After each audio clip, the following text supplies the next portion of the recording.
1855 August മാസം. നല്ല പ്രഭാതം.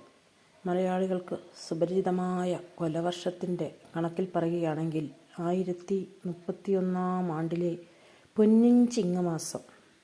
അന്നാണെങ്കിലോ നമുക്ക് മാവേലിത്തമ്പുരാൻ്റെ സ്മരണയിൽ പൂത്തുലഞ്ഞു നിൽക്കുന്ന തിരുവോണനാൾ അല്ലേ.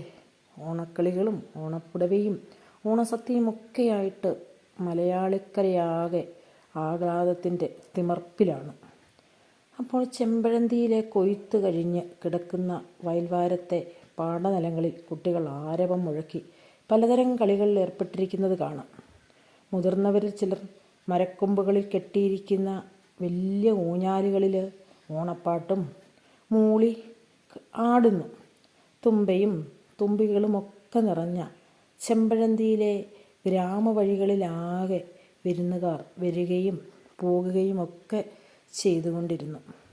മാനത്ത് ദൈവം തമ്പുരാൻ പതിപ്പിച്ച് വെച്ചിരിക്കുന്ന വെള്ളിത്തളിക പോലെ വെള്ളം വിളിച്ച നിൽക്കുന്ന പൂർണ്ണചന്ദ്രൻ, നിഴലും നിലാവും എല്ലാം ചേർന്ന് ഒരു ചലച്ചിത്ര കാവ്യം രചിക്കപ്പെട്ടതുപോലെ കിടക്കുകയാണ്.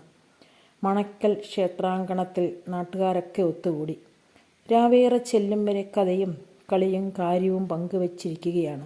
എന്നാൽ ഈ ഓണബഹളത്തിലൊന്നും പെടാതെ നിൽക്കുകയാണ് വയൽവാരം വീട്. ആ ഭവനത്തിൽ രാവ് മുഴുവൻ വിളക്കെരിയുന്നുണ്ട്. കാരണം അവിടെ പൂർണ്ണ ഗർഭിണിയായിരിക്കുകയാണ് കുട്ടിയമ്മ. പ്രസവം അടുത്തിരിക്കുന്നതിനാൽ ഓണാഘോഷങ്ങളൊന്നും ഇത്തവണ അവിടെയില്ല.